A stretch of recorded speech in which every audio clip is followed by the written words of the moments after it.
Authority, if you want to come up and sit with us, come on up. And we'll now do the Pledge of Allegiance.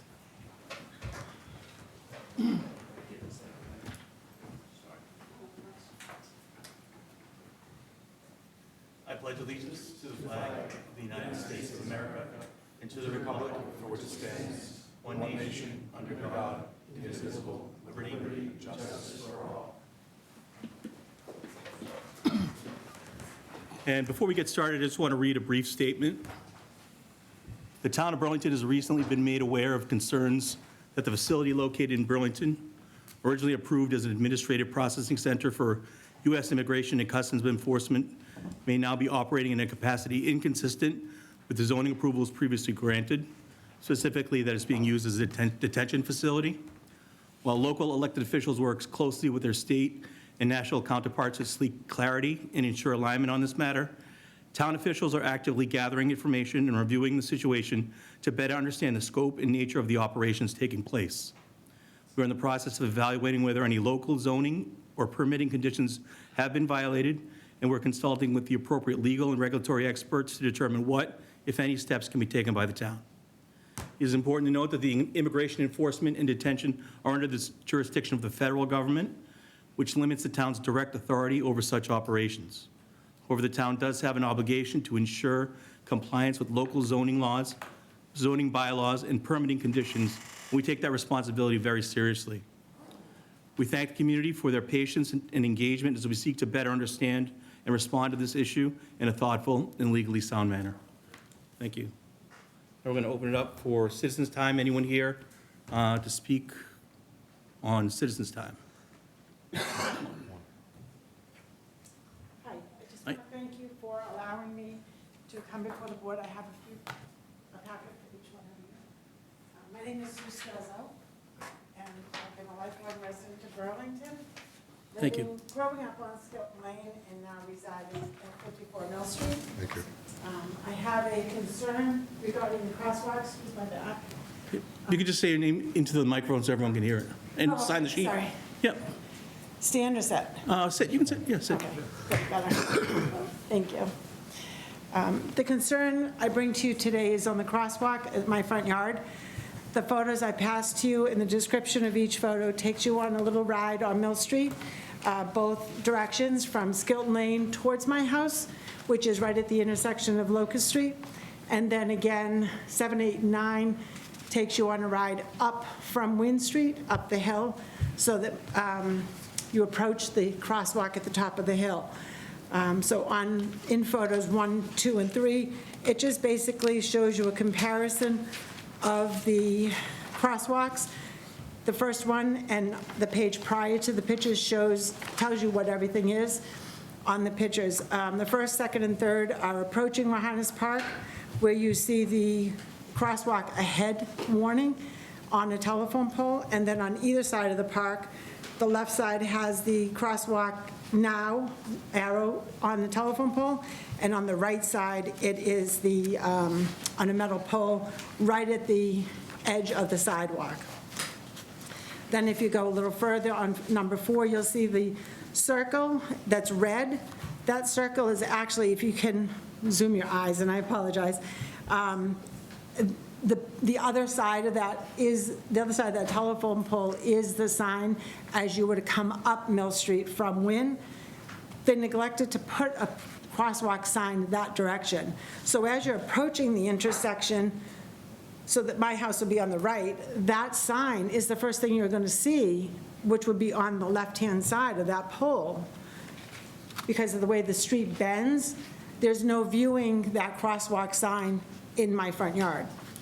The next one shows, number 5, shows a little sign, which is faded, saying it's a state law for crosswalks to stop for the crosswalk. And you can see a better picture of that telephone pole right at the crosswalk, which does not have a crosswalk sign on it. So that's those two. Number 6 is the crosswalk in my front yard, which is a little more than 2 feet into my lawn. But you'll see that on the next slide, number 7, you'll see where, is there a warning there telling you that there's a crosswalk coming? you don't see that that is a warning where I made that red box, but on number 8, you'll see that is the crosswalk, but you have to climb up the sidewalk, climb up the embankment, push the branches out of the way, and then you'll see that there's a sign saying crosswalk approaching. And then number 9 is the view as you come up that hill, where you can see that right above the car, you see the crosswalk sign.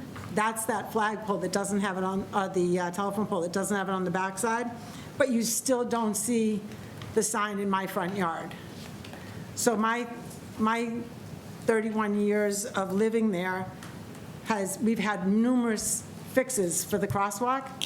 The one that has literally worked the best is similar to outside here, where it's like that rubber crosswalk right in the middle of the sidewalk. Keeps people on the correct side of the road. It allows them to see it as they're coming up the hill, and aesthetically, it takes that out of my front yard. But it's always been a sore spot for how do we handle that? Yep. And putting the sign in my front yard is not where it needs to be. I believe it needs to be on the back side of that approaching sidewalk, and then in the middle of the road where they see it coming up the hill. Okay. So I asked the board if they can please put a crosswalk sign on the other side of that telephone pole, and then clear out the brush, maybe revamp some of the other signs that's there, the one that's faded, and I think it was number 4, which is faded, and then put that rubber in the front yard, in the front of the sidewalk. Okay, well, Crosswalk. Okay, thank you for bringing this to our attention, and we will check with the appropriate person at DPW, and we'll take a look into it, and we'll be getting back to you. I All right, appreciate thank you, it. thank you. Thank you. So before you leave, we usually don't have any dialogue at all, so I'm not going to talk about the signage and stuff, but I do want to thank you for allowing this country to have your son in the Green Berets, and I know he's overseas again right now, and I just want to say thank you to you and your family for allowing John to do this. He's an incredible kid. I've known him his whole life just about, and I just had the right time for me to say this to you. So thank you for allowing your son to serve this country the way Thank he you. does. He loves it, but it's Yeah, Thank you very much. thank you. Thank you, Sue. Anybody else, well, anyone else in the room? Looks like we have one online. Pat, is that Pat O'Brien?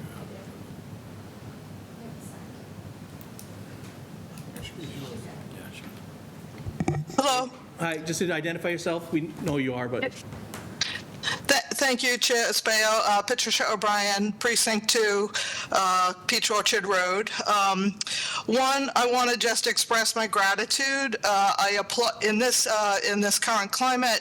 I applaud the community's efforts and your efforts in particular in terms of investigating what is happening at the detention facility, which is. Like you said, upon investigation, will probably reveal that it is not being used as the town had approved for use, and so I applaud the efforts there. I also would ask and hope that some sort of cease and desist is forthcoming, and whatever other stringent measures to make sure that the facility is being used as we granted its permission. The second thing I wanted to do was to just to be a voice for some of the people in my precinct and some of the people across town who may be afraid to come forward. In the article in the Buzz, there was a comment from Chief Brown, who said he needed to cooperate with ICE and federal immigration. And I don't exactly know what that means, but what I wanted to highlight was that the state has some guidance on the state website about communities and the roles that local enforcement plays in ICE operations. And so I wanted to really say that a few communities, the law enforcement has come out with some statements, and I would love to see our police department come out with some statements that are transparent, that explain to our community the ways in which they will and won't work with ICE, because I'd like to make sure that our local resources are fully focused and singularly focused on the safety and security of the residents of Burlington. That's their priority. There's no compulsion for them to align and to provide resources to the federal government for their purposes. And so I'd like to see some sort of statement from our community about what our community can expect in terms of how the police are going to, to be engaged with that. So just some clarification on the statement of Chief Brown. And then just a personal note that, I was driving in my neighborhood, and I know first responders know this feeling very well, that they leave their house in the morning and they don't know if they're going to go home. And when I looked around my neighborhood and I saw the landscapers and the roofing crews and the construction people, these are some of the folks that are targeted. Whether appropriate or not, there are people who are in these jobs who are also now afraid of whether they're going to go home when they leave their house in the morning. And so, again, I just plead with the community to come out with a statement so we know what to expect, so that our residents feel safe and secure. If they're law-abiding residents, that they should feel safe and secure in our neighborhood. Thank you for your time. Thank you, Pat. All right, anybody else with, okay. Moving on, we have a appointment for Housing Authority. Mr. Chairman, Brian? board members, nice to be here. Nice to see you. On behalf of our Chairman Dick Howard asked me to speak on behalf of the board. I would like to put forward the name of Edwin Collard as a replacement for one of our board members who is stepping down. And this would fill the empty seat of the tenant board member on the Housing Authority. I don't know if you're aware that we have to, federal law requires, our state law requires that we have one of our tenant people who live in the facility to be a board member now. And this is the seat that's being replaced. And Ed would be the person we would like to put forward as the replacement. And, Ed has been involved for over 3 years now, or living there over 3 years now, but he's an active resident, involving himself in the tenant association by being a board chairman. So that's the name we'd like to put forward, Mr. Chairman. Okay. Mr. Chairman, if I may, what Mr. Curtin was just talking about, there's a memo in your backup that explains the process, and the way it worked was they advertised to all the residents to see if anyone was interested. They got an interested party and interviewed them and felt strongly about them. But the way the process works is they have to come to this board and have a joint vote in order to approve that appointment. So that's what brings us here tonight. Okay. Any discussion from your board or any comments? No, My name is Eileen Sickler, and no, we met Ed a week or so ago, and both Dick Howard and I were very impressed with him and his interest in helping his community, and we just think he would be a great candidate and a great asset to the Awesome. board. Any questions from the select board? Just a clarifying question. So Mr. Collard was the only applicant, is that true, or I couldn't hear you. was Mr. Collard the only applicant? Yes. Okay. That's all. Thank you. Did you have a question? Was it- Did you have a question? No, I didn't. Nope. Okay. So what do we need now, a motion? Need a motion and a vote. Okay. So I'll now open the floor for a motion. Mr. Chairman, I make a motion we approve Mr. Edwin Collard to the Burlington Housing Authority. Second. Okay, motion's been made and seconded. All those in favor? Aye. Aye. Opposed? Be a roll call. Oh, it's going to be a roll call? Yep. Joint votes is a roll call. Okay. So we'll start. Sarah? Aye. Joe? Aye. Jim? Nick? Aye. Eileen? Aye. Aye. The chair votes aye. All right, okay, congratulations. 9-0. Thanks so Nine. much. All right, thank you. Thank you all for coming in. Thank you. Next, we have a couple of appointments for the police department. Chief?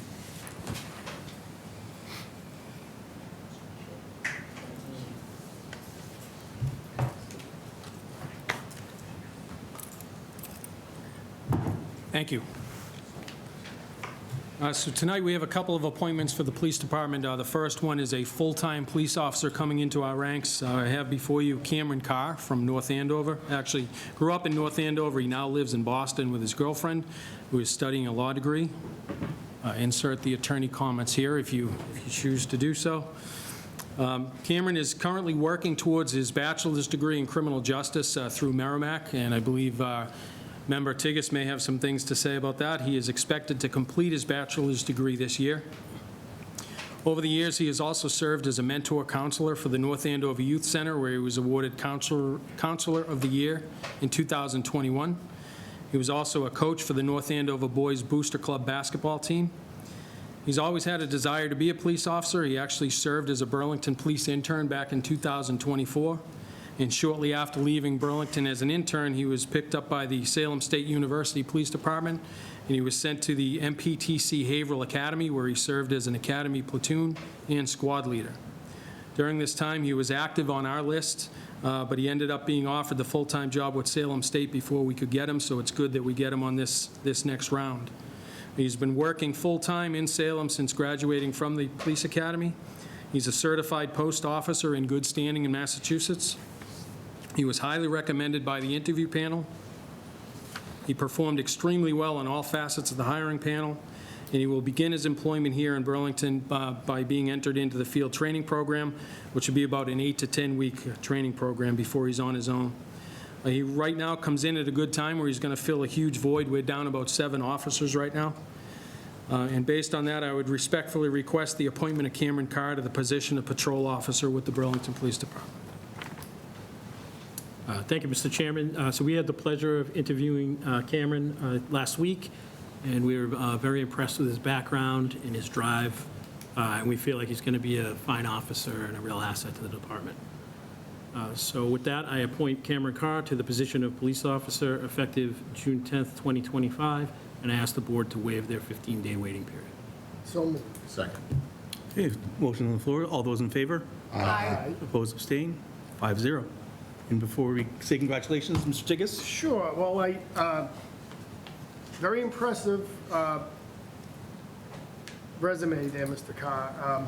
Merrimack, I guess your success is partially due to the professors up there, or anything, am I missing something, or? I had a couple good tutors. You had a couple good ones? All right.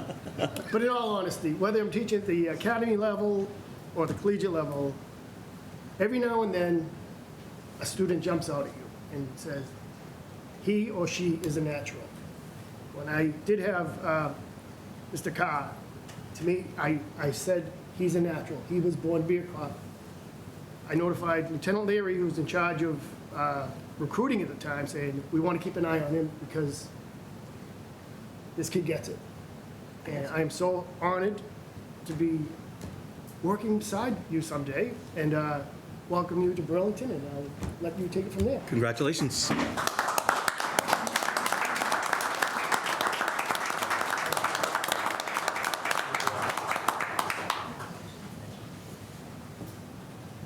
Welcome aboard. Congratulations.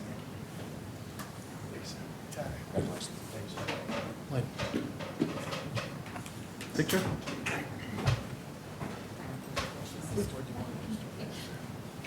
His girlfriend that's back there that doesn't want to go?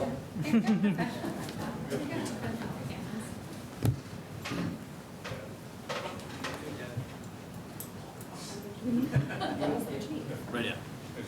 Ready? Right in front of the logo. See it. The board doesn't want to do it? Oh, you do theirs over there. Good.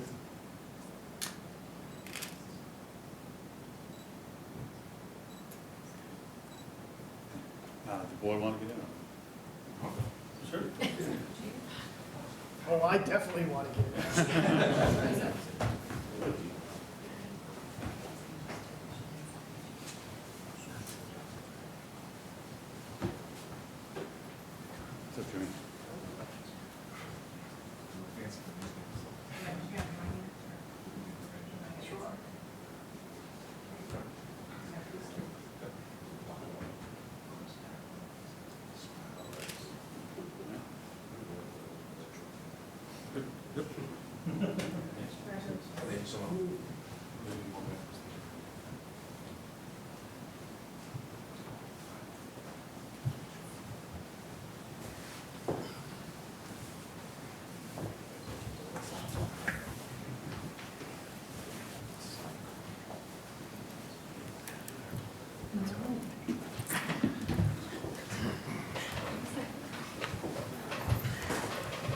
All right, Chief, we got a couple more?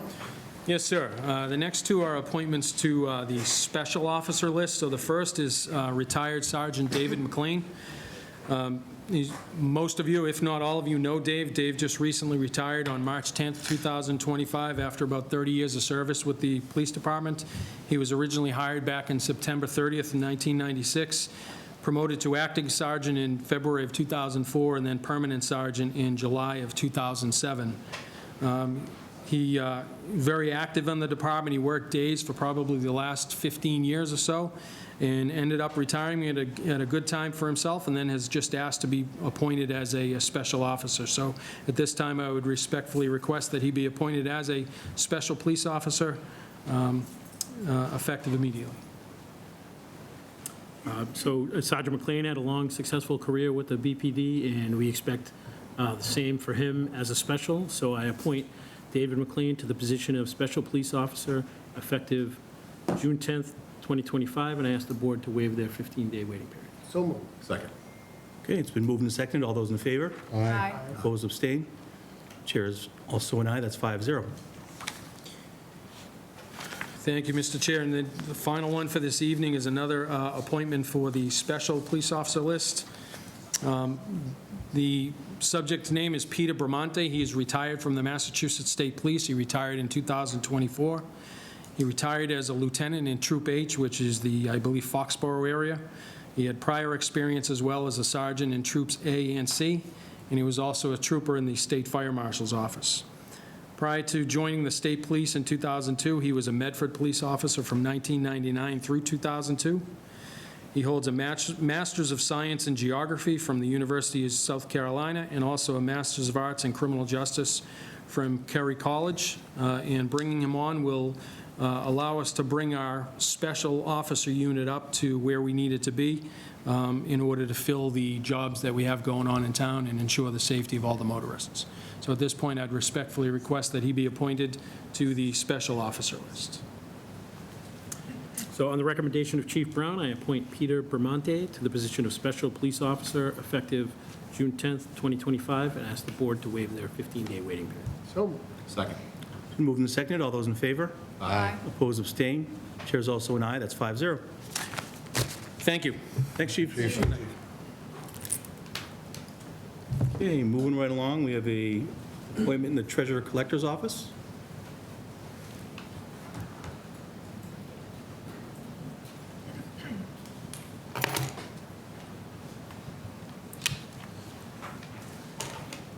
Hi, Anna. How's it going? Good, how are you? Good. Thank you for having us here. I'm here to recommend Paul Schwartzman for the position of Deputy Treasurer Collector. We went through the interview process and found that he was the best candidate. He's served the town for over 2 years as the senior collector, during which he has consistently demonstrated strong performance and a proactive approach to his responsibilities. He's dependable, highly motivated, and frequently offers to take on additional work. He's always learning quickly and efficiently. He has an in-depth knowledge of the Munis system, which has been a significant asset to our operations.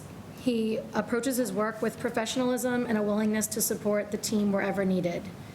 In addition to his current qualifications, he's also working towards his collector's certification. He's on track to complete this by next August, and then after that, he's going to pursue the treasurer side. That takes 3 years, so he's right on track for that. For these reasons, I believe he would be a strong fit for the position, and I respectfully recommend him to you. Thank you, Mr. Chairman. So it's good to see Anna here so early into her tenure and getting to work right away, appointing her replacement. Also, another fine example of promoting from within. Paul has been with us for a few years. As Anna said, I've gotten the opportunity to work directly with Paul on many issues, and it's no surprise to me to see him here for promotion. It was clear that he would be ready to level up when the time came. And with that, I appoint Paul Schwartzman to the position of Deputy Treasurer Collector, effective June 16th, 2025, and ask the board to waive their 15-day waiting period. So moved. Second. Motion's been made and seconded. All those in favor? Aye. Opposed, abstained? Chair's also aye. Congratulations, 5-0.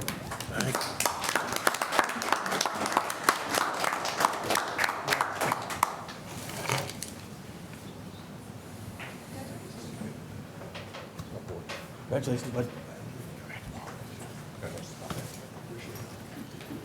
Thank you, Anna. You're just appointing everyone tonight. Next one, another appointment for Youth and Family Services. 2 for them. 2. Yeah. You get appointed, you get appointed. You get appointed, you get appointed. Oh, the room's so full. Good evening. Thank you for having us. Good evening. And thank you to the town for supporting this department. I want to reintroduce to the board my colleague Emily Hall Hampton. And let's see, Emily has been with Burlington Youth and Family Services for 10 years as an individual and family therapist and has over 20 years of experience in the field of social work. She's grown her own private practice and currently serves as the clinical supervisor for Boston University's MA of Social Work internship program. Emily has a continuous desire to expand her knowledge in the field of family therapy, regularly attends conferences and workshops to keep her skills current. She is profoundly well respected by her colleagues, both within BYFS and in her external roles. She brings a deep understanding of the foundation of the work we do at BYFS, as well as best practices in the field, and will continue to be a great asset to BYFS. Thank you, Mr. Chairman. So like Anna, it's very nice to see David here so early in his career. In fact, I think today might be his first day as executive director. So, Put him right to work. According to my email signature, yes. and another example of promoting from within and someone leveling up. So it's great to see. So on the recommendation of David Langford, I appoint Emily Hall Hampton to the position of clinical supervisor effective June 16th? Today. 10th, June 10th, 2025, and I ask the board to waive their 15-day waiting period. So moved. Second. It's been moved and seconded. All those in favor? Aye. Opposed, abstained? Chair's also aye. 5-0. Congratulations. Congratulations.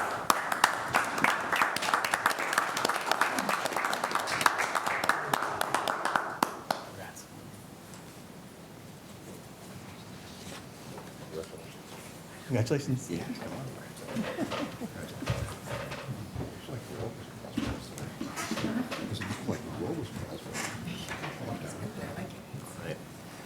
Second appointment to recommend here. I want to introduce you to Margot Bunker. Margot Bunker is a Burlington resident with years of experience in the field of education, serving in several roles, including doing clerical work and teaching. She holds a bachelor's in marketing from Johnson & Wales and certification as an educator in Massachusetts. Her experiences have provided her with an understanding of child behavior and development and the skills for successful interactions with families. Confidentiality, being a high priority in the field of education, is also so in the field of family therapy, and Margot is well-versed in navigating those protocols. In addition to her strong communication skills, Margot has excellent administrative skills with budgeting, records management, scheduling, advanced use of technology. We are confident that she will ensure that Burlington families feel welcome and supported when they contact BYFS. Thank you.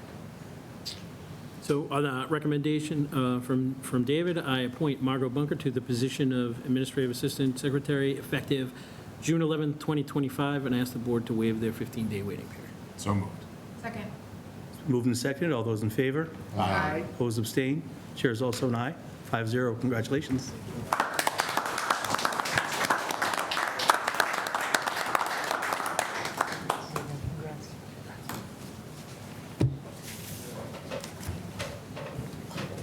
Congratulations.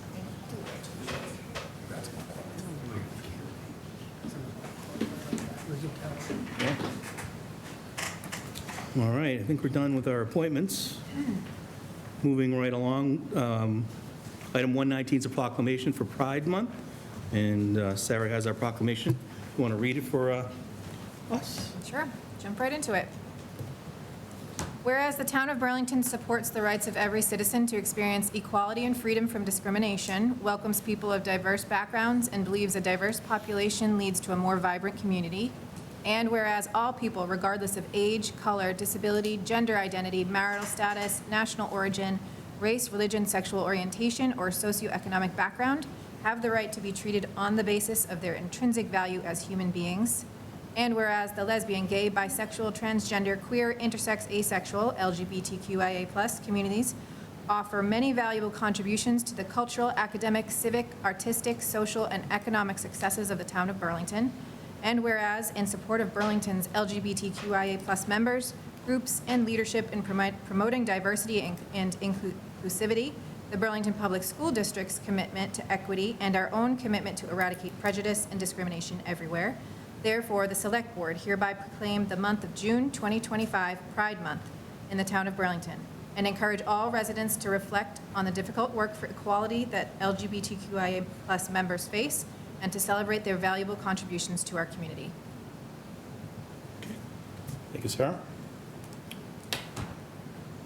Moving right along. We have an update on the high school project.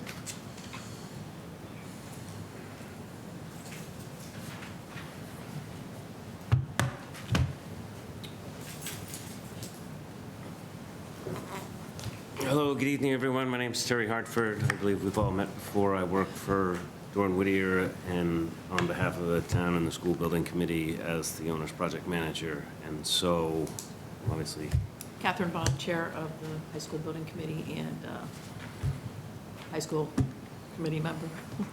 So I think we met a while ago, maybe a month or so ago, and I had reached out to the chair to discuss principally where we are in the project schedule and what we believe we need to do in order to put forth to the town the opportunity to take the project forward from a financial perspective. And so since that time, met with the school committee, the school building committee, and Ways and Means to address the mechanism to do just that. And I know that you have a presentation and a recommendation from Ways and Means. We had a meeting last Wednesday.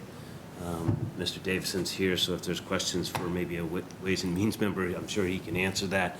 But their recommendation, based on the project schedule, was to bring to the select board in mid-August our estimate for the project, and that we would be seeking for you to put that to town meeting in the fall, which is the September 29th meeting, and then subsequent to that, if that was successful, to schedule a special town meeting to put it towards the town for a possible debt exclusion.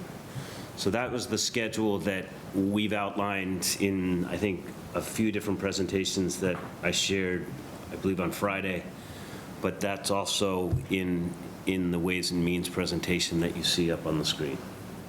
So with that, I'll pause and happily take any questions. Are there any questions from the board? Yes. Mr. Priest? So as far as I know, I think everyone knows I'm probably going to ask this question. I'm curious as to why we're considering bringing this forward in September and forcing a special election in November when there isn't an election happening. I can certainly give you my personal professional opinion why we would be doing that. This project has been going on for some time. It's a $275 million construction project. We will be in a position to go to fall town meeting. We will be in a position to put this to a special election, which I think is probably warranted given the size and the commitment that the town is contemplating. But also the simple economic fact that time is money. And so delaying fall town meeting to this January and then an election in April introduces what, in my mind, is a 6-month delay. And when you look at escalation rates over the last several years in the construction industry. You know, we can debate whether it's 2, 3, 4, 5%, but anywhere from 3 to 5% over an annual basis is $8 to $13 million. Half of that is $4 to $7 million that we could potentially be adding on to the project to the taxpayers simply by not having a decision made in a timely fashion. Right. So, number one, I guess, this is all still operating under the feasibility study, correct? The Yes. funds that we're using, Feasibility study, right, yes. it's all feasibility based. So the project doesn't even exist technically yet, right? One could argue that all we're doing right now is exploring the most feasible option to put forward to the town. Yeah? Yes. Okay. So costing for the project really hasn't happened in full yet. We're just doing cost-based estimates to understand the scope. Yes? Correct? Okay. So, But you will be basing that on a schematic design, which is the time when, if I were to switch and put my MSBA hat on, is when you would go for this exact type of funding from the community. that's fine. I guess where I get hung up is we're wrapping out a feasibility study. We're looking to engage the town in a debt exclusion vote, right? And we're asking town meeting to approve that in September to take then immediate action in November when there isn't already an election, when we already have poor voter turnout during elections, right? When we could push this to January, have it, and have our April election fall right into cycle, that 90-day window, right? And allow it to happen during an election when we know we get at least 15 to 20% of people to turn out. It also gives people from this point forward the opportunity to start talking about the project and really explaining it in full and getting more communications and effort out to the community. Because as we've learned over the last at least year, if not longer, and we can argue that point, that people still don't even know the project's happening, right? So in my mind, we could save ourselves $15,000 to $30,000. I know compared to the cost estimation of $8 to $13 million, that's a drop in the bucket, one could argue, right? And have this in our regular April election. So I guess, Doug, if I could ask you, if you don't mind, where Ways and Means came out with this and the rationale behind pushing for the November choice? Not to put you on the spot. No. I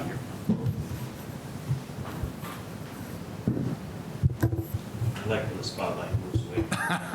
I'm going to sit behind you, Chair. Doug Davison, I'm on the High School Building Committee. I'm the Chair of Ways and Means. We've talked about it. We've certainly talked about it on and off for a couple of years now. But more seriously recently as a number has started to develop. So while it's true that we won't have a kind of a set not to exceed number to go to town meeting until mid-August, we have a number now. And we've had a number for some time, and it's not changing significantly. My expectation is that it may go down a little. It's not going to go up a lot. They have so many contingencies built in for tariffs, and so as they go to the cost estimators and as they go further through the design, what we see is in various sections of the budget, we go from a very large contingency and some very small specific line items to some larger specific line items and more detail and a smaller and shrinking contingency at each level. So we're very confident in the numbers that we have at this point. And as Terry said, it's where we are in the schedule. And I guess, you know, in hindsight, if we had started with when you might want to have a special election and then not started the feasibility study until a certain date, you could have worked it out so that it was perfect. The one concern that has been shared and I think is legitimate that we talked about is we're not going to lose the architect and the project manager. I mean, they're on board. They've put a lot of time in this, but their focuses are going to shift, and they're done. When we get to December, they've done their job. The feasibility study's over. Really, when we get to September town meeting, for the most part, the feasibility study is over. And it's very easy to start losing momentum. So we're now talking about a construction manager coming on board and really starting to help with the phasing and the detailed planning of how that's going to work to be the least disruptive. We have some very good firms that are interested. And so, again, we don't want to lose that momentum either. And if we start showing that, well, we're going to put it off till April before we even know if this thing's going to happen, you're going to start to lose some of that kind of excitement that has been building.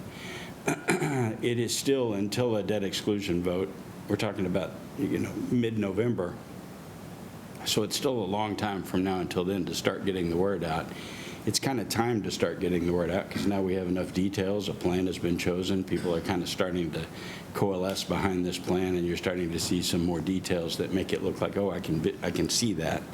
And so for the cost of a special election, which it is a cost, there's no doubt, but as you said, $30,000 in a $300 million project is really not anything in our view, to put it off for 6 months or so and lose some of that momentum.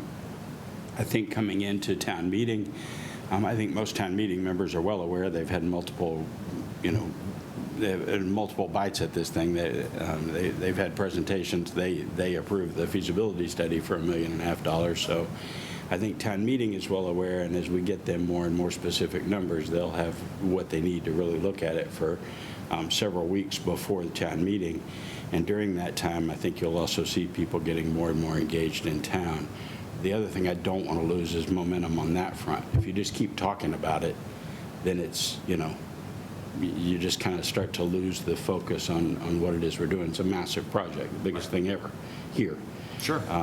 And so in some sense, it's kind of like you just want to keep the ball rolling in the direction it's rolling, and then let town decide.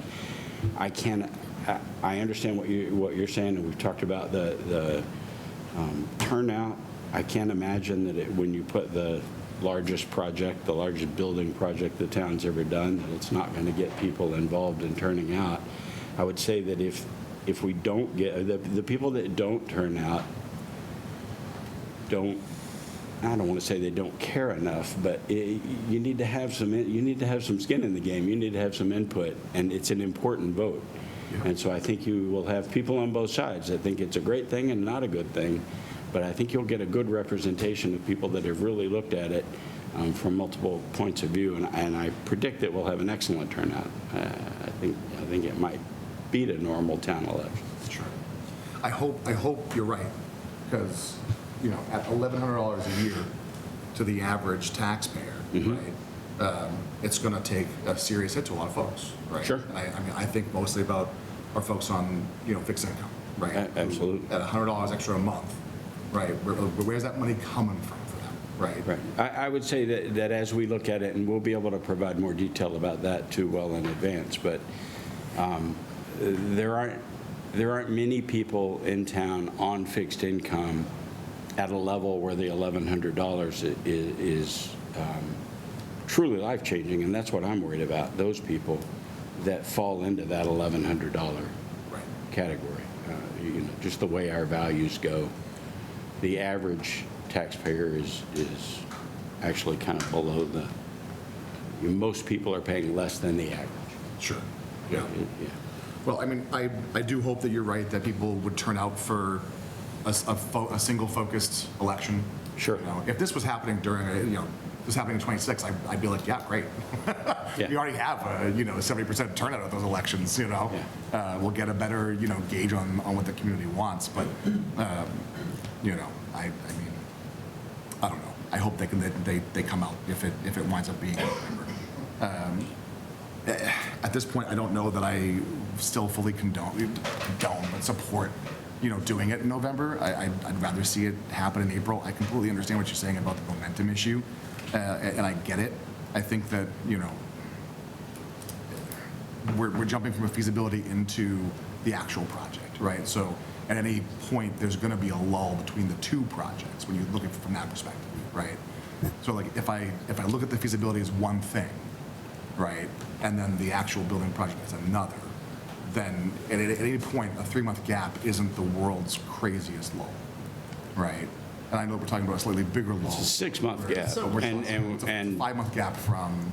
Yeah, and I would just respectfully, I would just say that we've tried to follow, even though the schools didn't, I say we because I'm on the building committee, not because I'm representing Ways and Means, but as a building committee, we agreed very early on to follow the MSBA process, and they very much try to avoid 3 months and 6 months gaps. It's very prescribed. When you finish this, when you go here, you have this many. And so I think that is kind of how it's been approached. Yeah. All of it. And just, I guess, a curiosity to follow up to that is why follow an MSBA process when we didn't have to necessarily? I would say one, because it's a proven process, and it's actually, you come out with a really good product and something that people can say, okay, they followed a process that's been used over and over again, and it actually has worked pretty well, so. Okay. Yeah. Great. Thank you, guys. Thank you, Mr. Chairman. Thank you, Nick. Jim? Thank you, Mr. Chairman.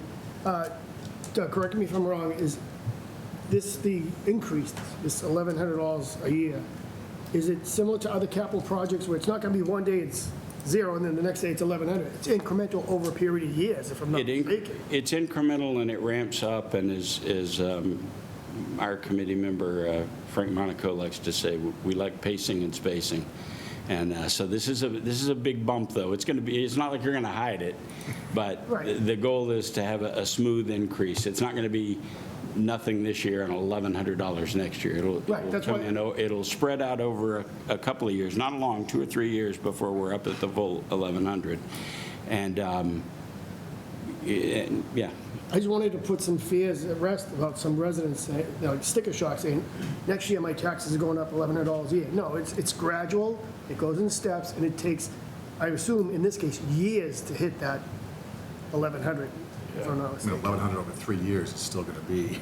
But I just don't want people to get Right. worried and say, my taxes are going up $1,100 a year next year. Next year, no. So just to allay those fears of some residents who think this is going to be a big financial punch all at once. Right.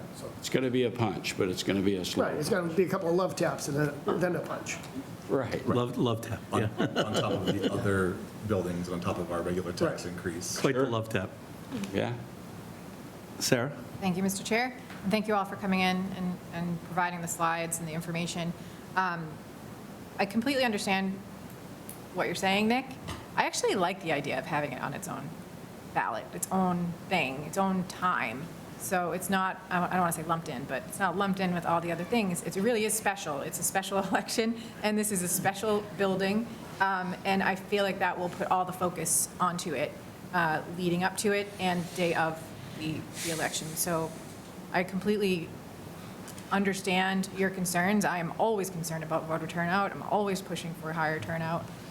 I think as we get towards, through the summer into the fall, people are really going to start thinking hard about this and getting more information as more comes to light. There's all the information out there, but people can be a little slow to gather it.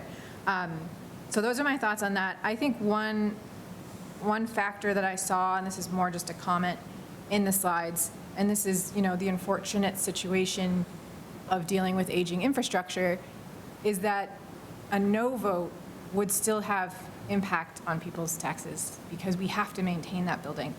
And with that comes a massive, overhaul of the HVAC system, which then triggers all of these things that we have to bring up to code, which in doing all of that and maintaining a subpar building is almost the same amount.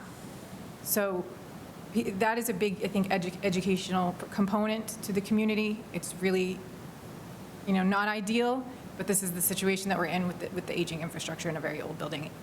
So do we want to pay the same amount of money for a brand-new, state-of-the-art, all the STEM, all the things in a new building, or do we want to maintain this building with classrooms with no windows and leaking and blah, blah, blah, like all the things. So that was a big compelling part of the slides that I saw, and I think something that will have to be communicated to the public.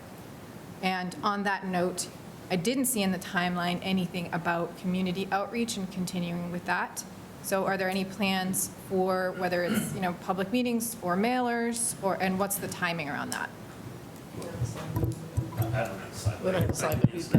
So we just had a community meeting on the 29th of May, and that video is actually on the website through BCAT.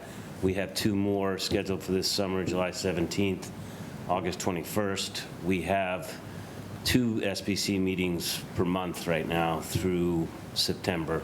The way I left it with the board was, we're going to have a couple of events in September, but we want to get closer and figure out the best days to do that, because there will be best days. There'll likely be Saturdays. There could be other community events. I'm just not sure yet, but we absolutely are going to do that. And then you had one other Mailer. mailer. So right now, I'll be presenting to the SBC a sort of 3-page informational update that can be shared throughout the community.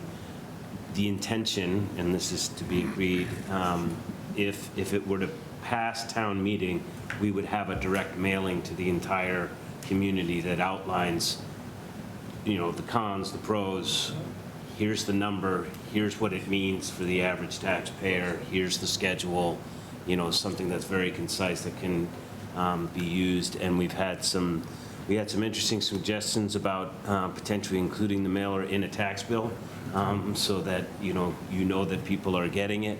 And so, And other ways too, I mean, other than the community meetings is, you know, obviously the people with children who would go into this new high school, we want to make sure that we're getting hold of those parents. So using Parent Square to do little tidbits of information and feed it out up until, build up the momentum of what the project's all about. Were you aware? Did you know? And just kind of feed information every couple weeks or once a month or whatever. We just talking about the pacing of all that and what we want to get out there in Parent Square, just so that we get parents involved and maybe people who hadn't voted before to come in and vote for that project. We've had suggestions of putting a banner up in the middle of town, you know, just to kind of say, hey, you know, this project's going on, and to get more attention for people to come to the community meetings and maybe look at some of the articles in BCAT and whatever's going on. So we've got ideas on ways to get the word out. These are, you know, please email us with your ideas if you have any. We're totally open to whatever, you know, we can do to get the word out as best we can. I think it's been difficult for, you know, some of the, I'm now considered elderly, but, you know, it's not paper newspapers anymore, and I kind of miss that. And I think a lot of people, you know, who get used to that and aren't used to technology and don't get things through Facebook and all that way. I mean, those are the people we want to make sure we reach too, because it's going to affect them as well. So we've got to find an effective way to get word out to everybody. So anyone who has ideas on that too, we're very open to it. But right now, you know, we've got, like you said, we've got a mailer that will go out to everybody that we're working on. You know, we'll be posting that on our own website, Parent Square, and other ways of pushing regular information out as best we can. Thank you very much. That's helpful. I think my question about the mailer was on timing. Doesn't really make much sense to send it out prior to town meeting, so focus on town meeting first, and then after, see what happens, and hopefully. So I know with Fox Hill, we did host a meeting, which I think is typical to do a week beforehand, which I think we would do as well. Town to meet meeting, yeah. with town meeting members. But the mailer, to me, is best focused on the electorate and would be done after town meeting and before a special election. Okay, and then just one last point. I don't know if this is more just putting it out into the ether. I know your hands are a little bit tied in terms of how to promote this, or vote yes kind of thing. You can't be saying that kind of thing. So that is up to the community and people who do have a stake in this to start getting involved and active. Whichever side you fall on, it's going to be up to the community. So I think that's good for them to know that the building committee, the school committee, the select board, we're not going to be, you know, taking sides here, and that's not our job. That we literally can't. So just putting that out there to the community, that if you feel passionately about this, try to get organized, reach out to your friends, and start thinking towards the future and towards a potential townwide vote and how you can promote however, which way you want people to vote. So that's all. Thank you all very much. Thank you. Thank you, Mr. Chairman. So a lot of stuff has already been said that I wanted to say, so thanks and good night. No. Nick, I agree with you on a lot of the issues, but until I sat down and listened to Doug, what he had to say, I think the momentum's a big part of this. I think that if we stop and wait, the cost is going to be, did you say 3 to 5% difference, somewhere around there? And for the $30,000 that it would cost us to run the town election, I think it's a good idea for us. I also believe that if we go to a full-wide town election, this may get lost in the shuffle somewhere along the way, because we still have to do a debt exclusion at some point, so I'm kind of in favor of this right now. And I did struggle with this going back and forth, but I appreciate you coming in, Doug, and letting us know everything, what Ways and Means had done on this, so that's all I have to say. Thanks, everyone. Thanks for coming in and give us an update and all the work that you've done on this. I've long been a proponent for a new high school. I think it's long overdue, and I really want to see it happen. And I'm very concerned and worried about getting that debt exclusion passed. And I think Sarah just sort of answered my question. I didn't know that the committee cannot go out there and actively, because it has to, I mean, if you think about it, we've got to run it like a campaign. It's got to be, and I guess I'm understanding now it's got to be a kind of a people not connected, concerned parents group. So I was like, who's going to do the signs? Who's going to hold the signs? I'm getting in campaign mode, like who's going to, get out in front of Shaw's? And so hopefully we can talk to friends and kind of, I don't know. I mean, I don't even know if I'm supposed to say that, because I really want to see this pass, and I'm very concerned about that vote. And just trying to think of ways.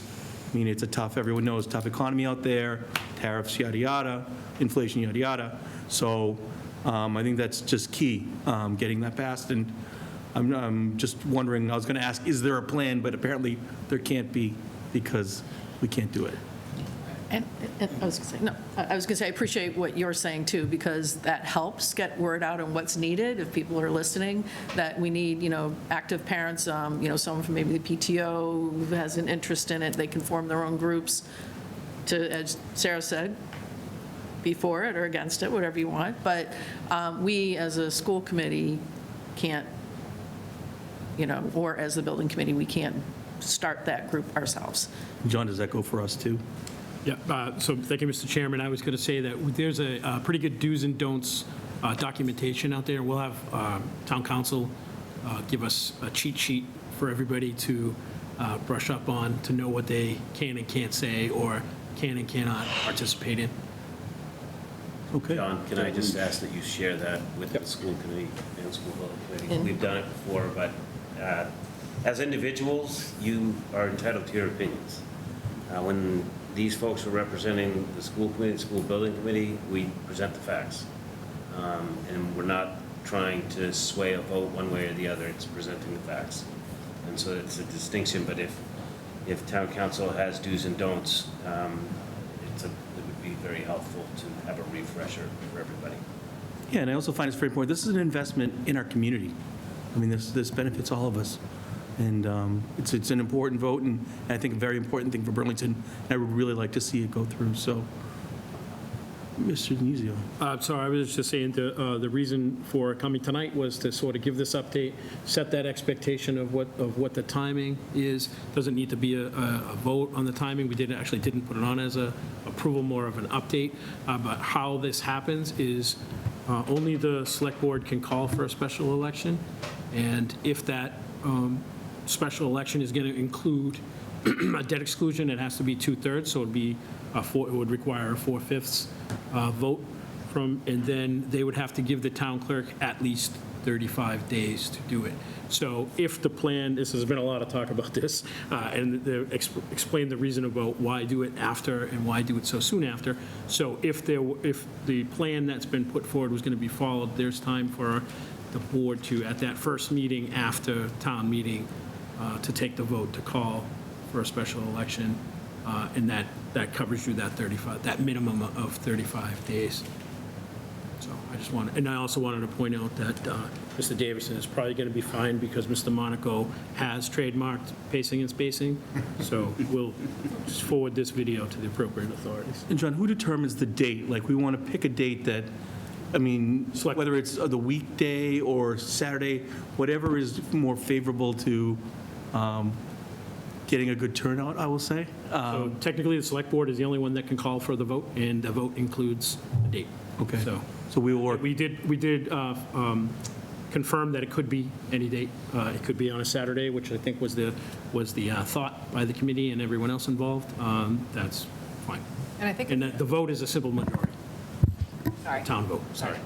Go ahead. I think they sort of backed into a date at some point, taking into consideration when the town meeting vote is, how long it would take to get it on the ballot, and then also not pushing it too far into the holidays. I think it was like November 15th or something like that as a possible. Right, I was going to say, we did, our kind of suggestion after going through it was November 15th. It's a Saturday? It's a Saturday, and simply through the math of, we actually, when we talked about it, we thought it was 45 days. So we thought you might literally have to have a meeting immediately after the night of town meeting if you were going to have an election. But you have a little, with 35 days, you have a little wiggle room, but not much. So you could potentially do the week before that, and then after that, you start getting into Thanksgiving. And we certainly don't want to lose people because it's the weekend before Thanksgiving. And after that, it's Christmas, and all the winter holidays start, and then you don't want to lose people because of that. So that's, the 15th came up just simply doing counting days on the calendar, but certainly that's your prerogative and your call. Yeah, I think we will work with you on what works best for everybody. Yeah, it was not a... Any other questions or comments? All right, anything else you guys want to add before we adieu? All right. Well, thank you very much. Thank you. Thanks for coming. Thank you. Okay, moving right along, we have a public hearing for a new all alcohol license, so I'm going to open the public hearing, and I need a motion. Motion to accept the advertisement as printed. Second. Motion's been made and seconded to accept the advertisement. All those in favor? Aye. Opposed, abstained, 5-0. And we're on. Good evening. Good evening. Good evening, Mr. Chairman. Thomas Murphy here for the applicants before you. With me are two principals in the organization. Jackie Soon, who's going to be the manager of the restaurant. This is Adam Bing, who's one of the principals in the group that are financing the project. Just by way of background, we're talking about a property on One Wheeler Road, which is on the corner of Wheeler Road and Middlesex Turnpike. As I think most of you probably know, there's been a new commercial building built down there in the last few years. It was actually permitted just around COVID time, so that the actual building process took a lot longer than expected, but it's finally online. The first tenant that has approached the property owner are these gentlemen here. They're looking to open and operate a Japanese ramen restaurant. It's called Kayu Ramen. It's a franchise. There's roughly 40 of them across the country. This would be the third one in Massachusetts. There's one in Brookline and one in Winchester.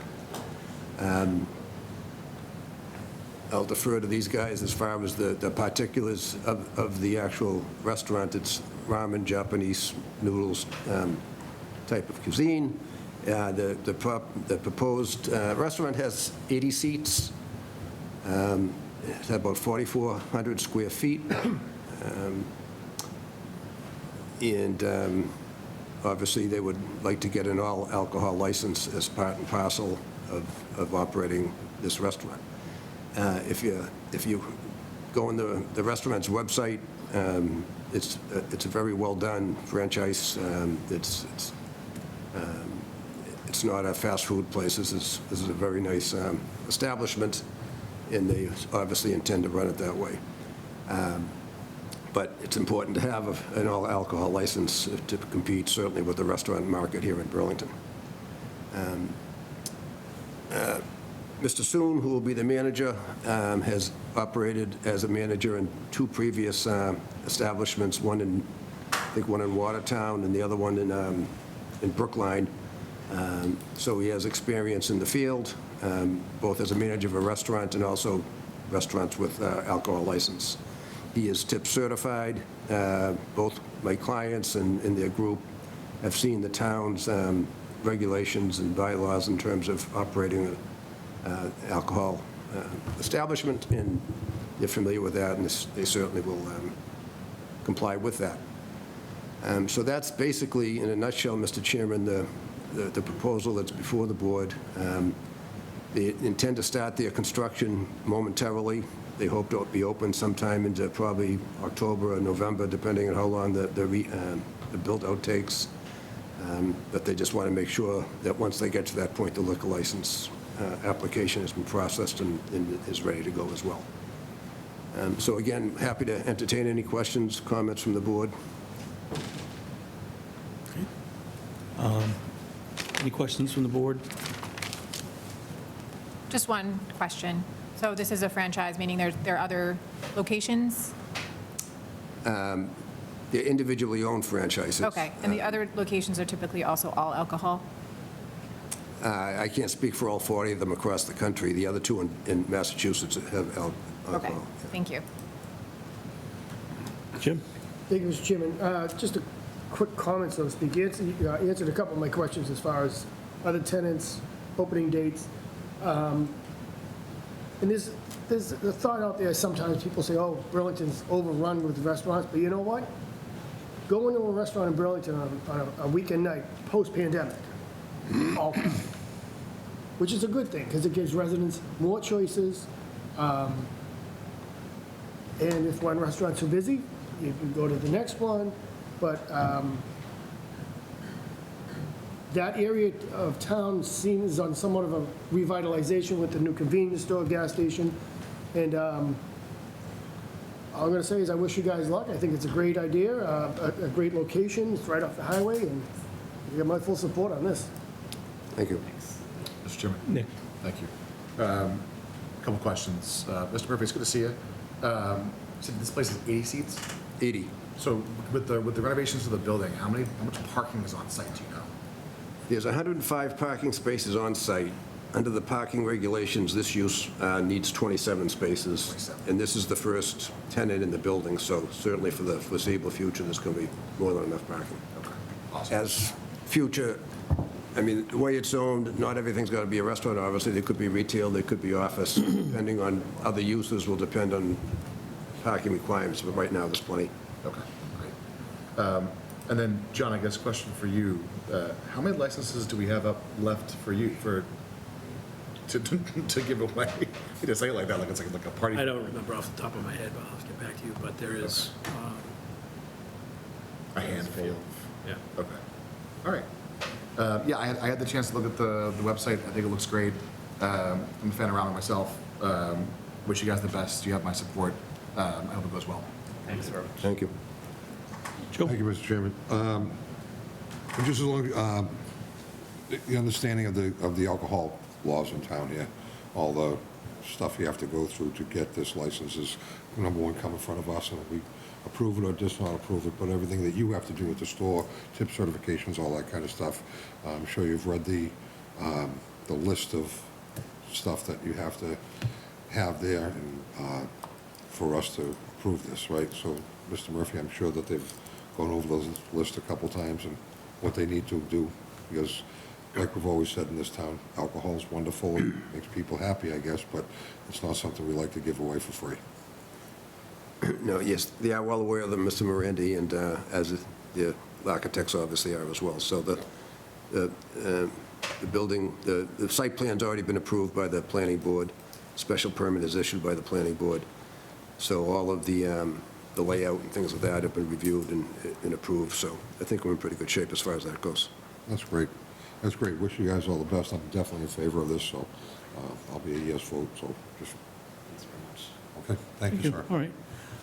Everyone's pretty much covered. I'm excited to see a ramen restaurant come to town, so I wish you the best of luck, and we're looking forward to it. And I'm also excited that we finally have a tenant in that building, because I was wondering what was going on over there, so hopefully it's the first of many, and Hopefully. It certainly took a lot longer than anticipated, given the circumstances. The build-out just took longer. The hope is that once we get a nice tenant in like this outfit here, that the rest of the spaces will look a little, will go a little faster.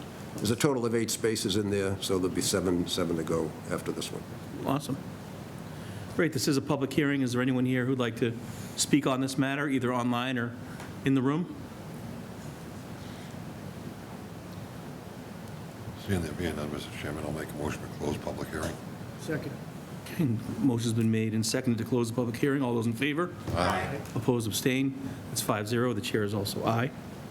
Mr. Chairman, I make a motion we approve a new all alcohol liquor license for One Wheeler Road, Kayaraman,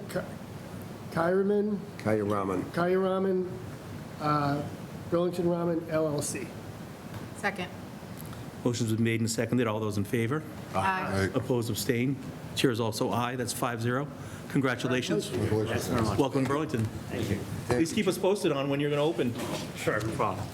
Thank you. Good luck. Thank you, everybody. Thanks, Tom. Okay, moving right along, we have another public hearing for a liquor store transfer package, so I will open this public hearing and look for a motion.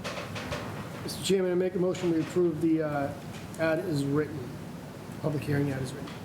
Second. Motion's been made and seconded. All those in favor? Aye. Opposed, abstained? Chair is an aye. That's 5-0. The public hearing is open. We have someone here for liquor store license transfer. Come on up. Please introduce yourselves into the mic. Good evening. Davison Dos Santos. Good evening. I'm Joseph Collins, I'm representing him, so I can answer any questions. Okay, and let us know what we're looking to do tonight. We're transferring a liquor license from DEV Convenience Store, beer and wine license, over to EID Enterprises, DBA Victoria Meat Market. Meat Market. It's basically a Brazilian meat market it's a meat market, it's not a sit-down. You go in and you buy stuff, and you can buy beer and wine for takeout. Okay. So we've already been through the planning board, and it's been approved. All right. Any questions from the board? Just a comment. I actually popped in over the weekend, and just to check out the place. It looks a lot of interesting options in there.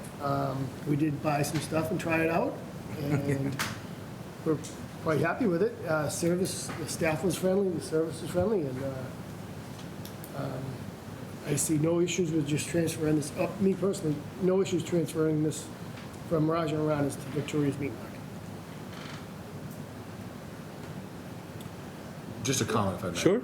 I have no problem with this. You got a yes vote from me.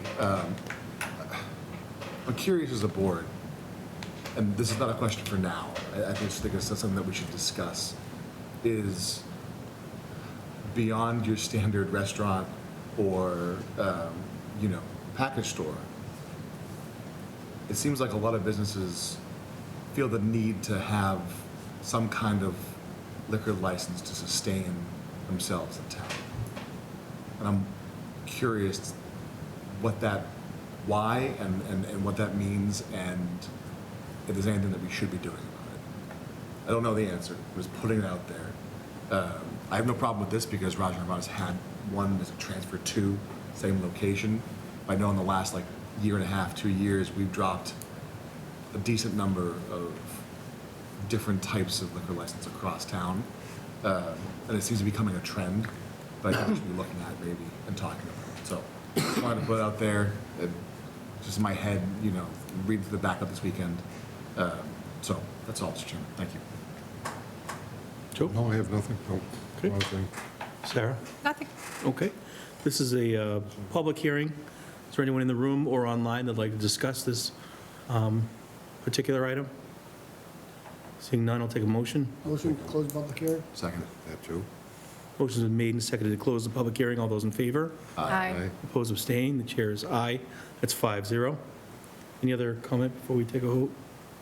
Take a motion. Mr. Chairman, I'll make a motion, we approve the transfer of package store license 232 Cambridge Street from Raja and Rana's to Victoria's Meat Market. Second. Motion is made and been seconded. All those in favor? Aye. Opposed, abstain? The chair is an aye. That's 5-0. Congratulations. Thank you. Thank you very much. Thank you. Good luck. Thank you. Good luck. All right, thank you. All right, the next item on our agenda is an approval of some transfer Class 1 licenses for Herb Chambers. Good evening. Good evening, everyone. You just introduce yourself. My name is Devin Bodie. I'm counsel for Asbury Automotive Group.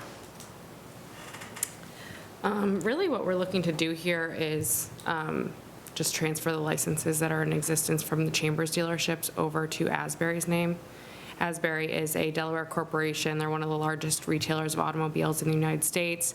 They're going to be coming into town under various limited liability companies and really throughout the state buying all of the Chambers dealerships except for one.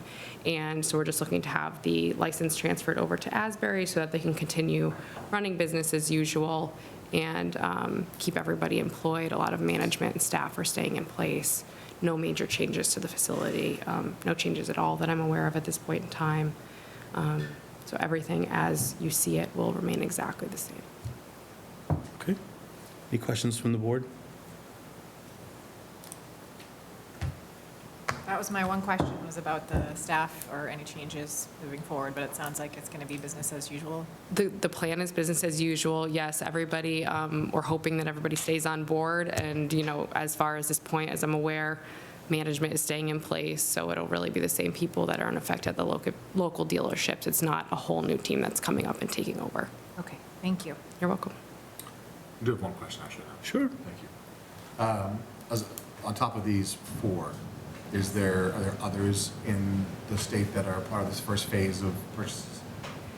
This is not a phased, this is all at once. All at once. Yes, so there are 48 total. Yes. 4 out of 48. You're going to be busy. Yeah, this is one of my last hearings. I spent all day in Boston, so we're making our way through this. All righty. Where's the Asbury Group located, based? Based out of Georgia. Georgia. Yes. Any other questions or comments? If not, I'll take a motion. Mr. Chairman, I make a motion to approve the transfer of Class 1 licenses, GL 25 to 28, Herb Chambers Audi Burlington, GL 25 to 29, Herb Chambers Kia of Burlington, GL 25-30, Herb Chambers Porsche, and GL 25-31, Herb Chambers Honda. To Asbury Group? Yes, and all the DBAs are staying the same. Second. Motion's been made and seconded. All those in favor? Aye. Opposed, abstain? The chair is an aye, 5-0. You're all set. Thank you so much. Thank you. Thanks for coming in. Have a great night. You too. All right, next item on our agenda is an easement agreement for 180 Cambridge Street. Thank you, Mr. Chairman. So this may sound familiar because we voted on at the last town meeting. This was something where we needed to get an easement in place at 180 Cambridge so that we could maintain and properly service a hydrant. So since that has been approved by town meeting, now the board needs to accept that easement. And there's a motion in the notes from town council.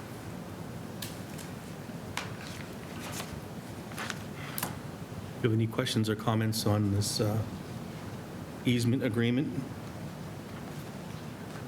Just one quick one. Mr. Denizio, this is just so we can legally access a fire hydrant, correct? Correct. So we can service the hydrant. No issues. Okay. There is a motion in the packet. Back up, someone wants to read it? Mr. Chair, I'll make a motion. I hereby move that the Select Board accept an easement from the owner of the property located at 180 Cambridge Street for purposes of public access and use of a hydrant located within the easement area located on said property pursuant to Article 28 of the May 12, 2025 Annual Town Meeting, and further to authorize the Chair, Michael W. Espejo, to execute and enter into any and all documents necessary to carry out this vote. Second. Motion's been made and seconded. All those in favor? Aye. Opposed, abstain? Chair is aye. That's 5-0. Next item on the agenda is another easement issue for 15 Gloria Circle. Thank you, Mr. Chairman. There's This is a little bit different. This was not, it wasn't required to go to town meeting.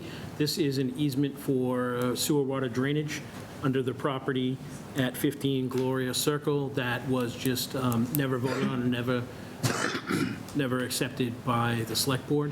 So again, that didn't require to go to town meeting because it's a water sewer drainage. So there's a culvert that runs under this property that we need to have an easement for in order to service it. So there's a motion from town council that's making its way around to be signed. Okay, do we have any questions or comments from the board on this one? If I may. Mr. Priest? I didn't happen to see where this was on the property. Did we have a visual somewhere? I didn't see the backup, that's why I'm asking. I don't think there is one There isn't. backup. There's, this vote is actually a couple of votes. It's the public easement, and then it's the indemnification Right. approval. There is one, a page in the backup that includes where the easement is, right? Oh, is that the previous one, too? Isn't this one 180? That's 180. Yeah. This is the motion. No, I know. I didn't know if there was a- No, I know. I was asking if there was a visual for 15 Gloria. So do we know where it is? We do. I'm not sure, maybe it just didn't make it into the backup. Let me just see if the,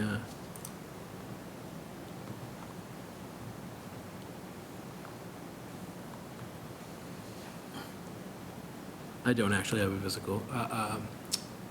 visual that I can put up on the screen, so we could postpone if you need to know that. But I can tell you it's on the side of the, runs parallel to the side of the property, and Okay. that's all I know. And the residents aware and, Residents aware on board, there's a authorization to sign and a indemnification okay, thing, agreement to approve. sounds good. But if Thank that didn't make it into the backup, we can bring it back next meeting. No, it's fine. Again, as long as we know where it is and the residents, on board and everything's copacetic from that perspective, I'm fine. I just didn't see it. I didn't have time to ask today, so I apologize. But that was my only question. Just ruined a tomato garden, Nick.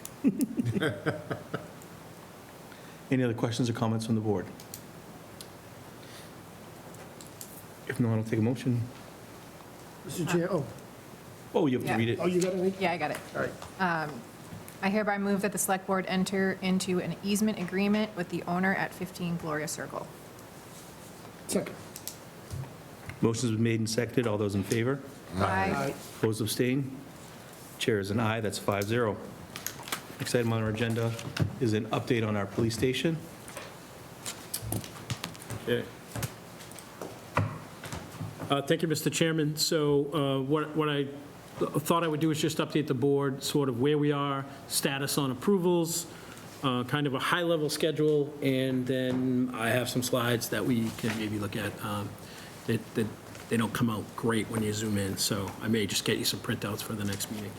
But as far as approvals go, everybody obviously knows where we are. We went to town meeting, we got the funding, select board approved the project, which triggered some permitting process for us, so that meant Board of Health, Conservation, and the Planning Board for approvals. So far, the Board of Health, we had a meeting and was approved. Conservation, we had our kickoff meeting, and we have another meeting on Thursday, the 12th, which we expect to be our last meeting with that, and hopefully gain approval there. And then with the Planning Board, we technically had two meetings. We had a public hearing on the site plan, which is required, but we also had a preliminary design review because of this building being in the downtown overlay, town center overlay district. There's a final design approval from the Planning Board. So we had that in May. We had, just this last Thursday, we had our kickoff of our public hearing.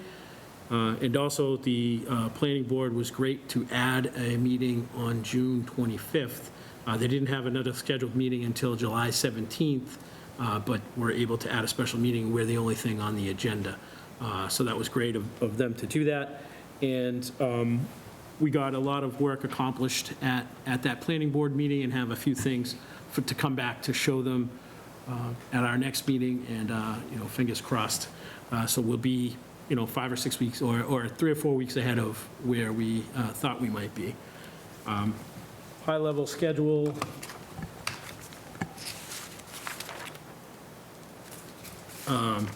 So we should be done with assuming all the approvals go as planned, we should be done with the construction drawings around the end of July. And that means we'll go out to bid, and that process takes about a month.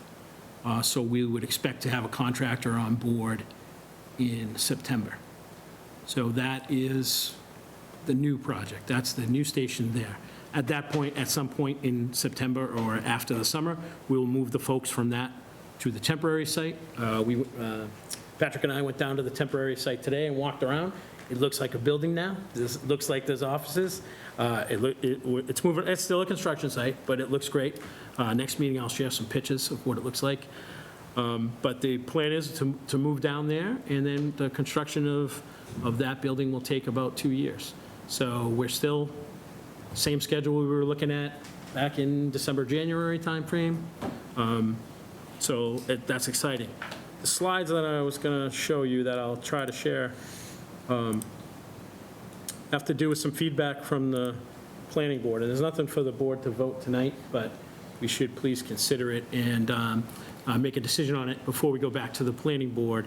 And one of the things that they asked us to do was look at the brick bump outs that are on the building. So this is sort of a zoomed-in shot, so there's only 2 of them there, but as you're all familiar with the design, so as you drive down Center Street, there's 3 expanses of windows that bump out a little to try to take away the massing of the building. And what the planning board is looking for us to do is some sort of design detail on that to make it look a little better.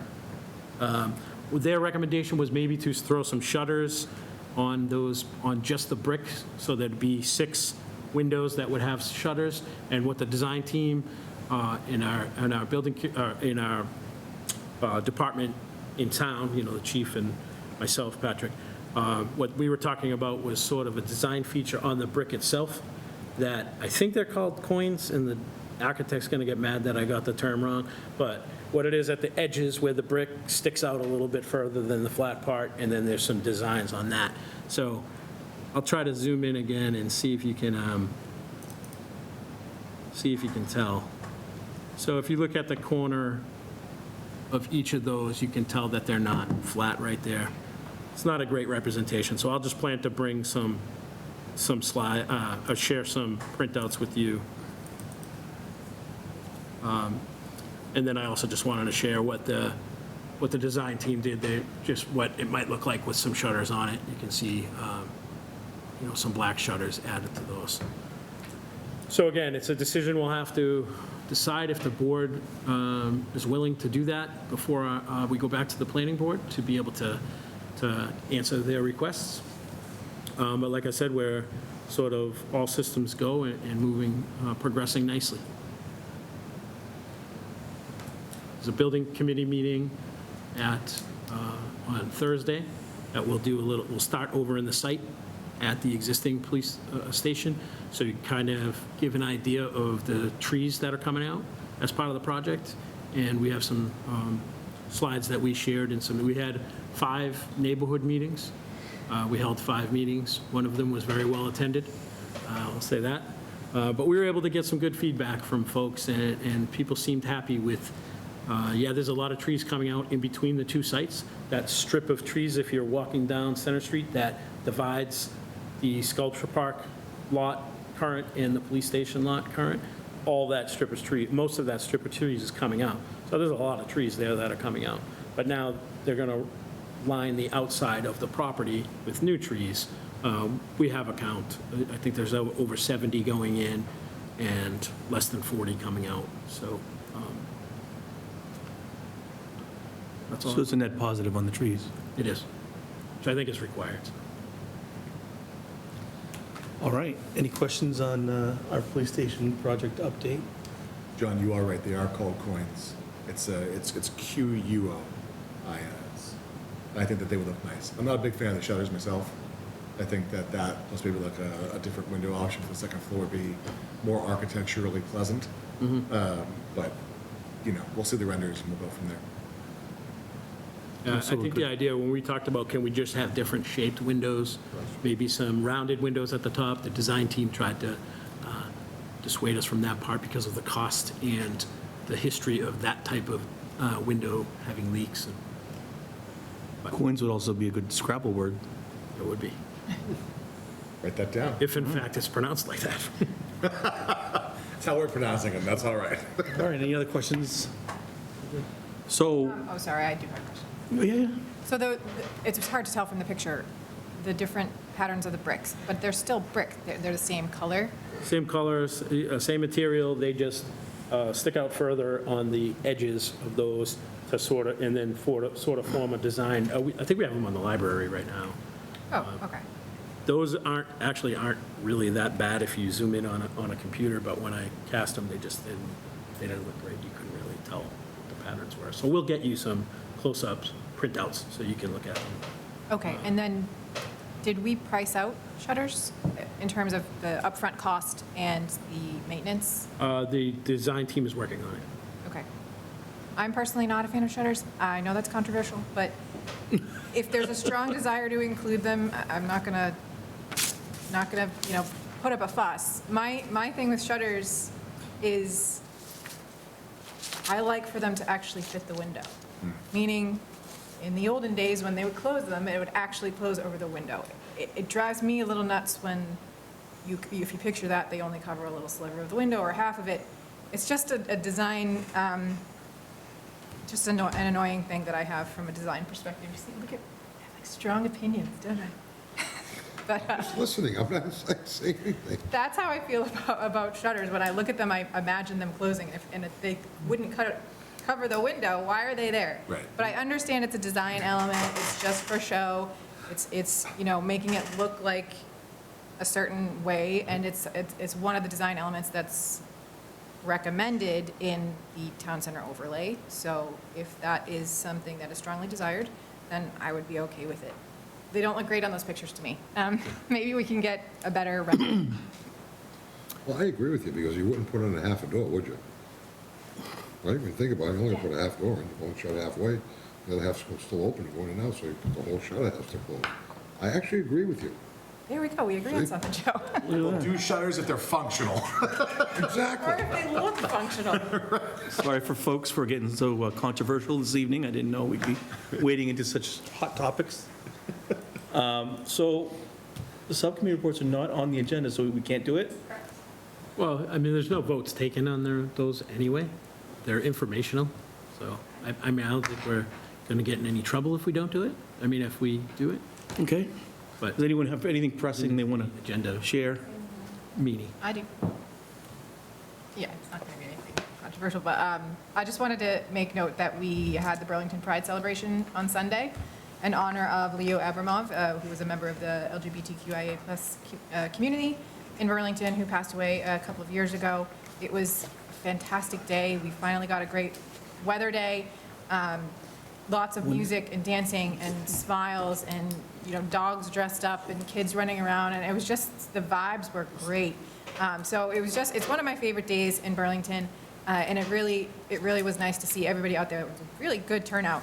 So thank you to everybody involved in putting that on year after year. I know Mike was there. I don't know if you want to add anything to that. No, it was a good turnout. It was a good day. Good thing they moved to the rain date. I mean, because the weather was perfect. It wasn't too hot. And so just a fun time. And then my other thing was from the Economic Development Subcommittee. So I attended the planning board meeting this past Thursday. There was along with the police station, there was also a discussion about a development being proposed by Nordblom on Middlesex Turnpike right across from 3rd Ave. There's a couple of little office buildings there that they own. Basically, it's within the MBTA overlay. And in order for it to be sort of feasible for them as a developer, they are requesting an increase in the density, in the zoning density. So it's typically, 20 units per acre, and now it's 30 in the 30 if it's yeah. commercial. And they're asking for 60 units per acre, essentially. So they went in front of planning board. This was also came up at the last town meeting, but they pulled it because we wanted to have more discussions about it.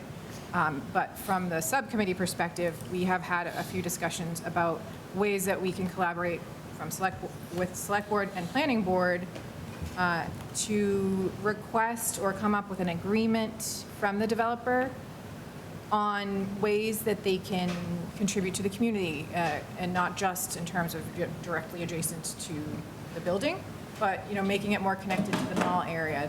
There's a lot of ideas swirling around, and that came up that night, and the developer was there, and they seemed quite open to that. So I believe, and the planning board chair was open to creating another subcommittee to go through this development agreement, or whatever it turns out to be. So I believe they were going to appoint 2 members, and I assume me and Nick are economic development, so we would be involved in that. But that, we do want to have those discussions prior to town meeting, which is in September, so it would be some work over the summer to have those meetings and really collaborate across boards and with the developer to come up with some good ideas for how, with this request, which is a big one, what can they give to Burlington? So that's where we are with that. More to come. If, they've been going in front of planning board. I think they went in front of land use. If we wanted them to come here, I'm sure they'd be open to it. So that's just an idea. All right, anyone else have anything? Nick? Thank you, Mr. Chairman. I am bummed that I couldn't make it to Pride this year. We were down in DC for the christening of my niece, which is a wonderful time. So I'll be there next year. I promise. I shouldn't make promises. It's a long way away. And I agree with Sarah on the econ stuff with this development with Norville. It's going to take some extra work. The 2 quick things I wanted to mention were that People Helping People had their open house on June 4th.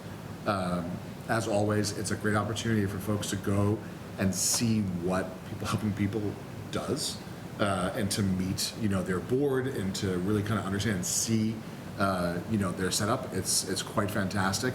I love that the community continues to pour effort and time into that. And then on People Helping People, July 24th, I'm just going to start marking it now because we've only got a couple meetings before then. They have their Pour for the Pantry event at Grandview on July 24th. So that'll be part of my closing remarks as we march towards that date. Thank you. Thank you.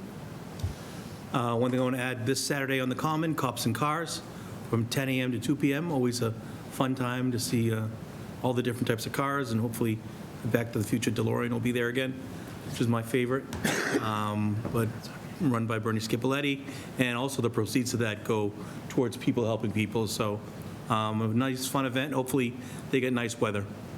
And It's going to be Saturday, so it'll probably rain. yeah, right. We've had 37 straight Saturdays of rain, so. Slow down, I'm doing the cooking. Oh, are you? Oh, wow. I will. I was planning on it. All right. Yeah. Just real quick. Administrators update. Just one thing, the museum will be open in June, July, and August. They're open on the second Saturday of each month. So that is June 14th, July 12th, and August 9th. Additionally, they'll be open on August 2nd during Celebrate Burlington.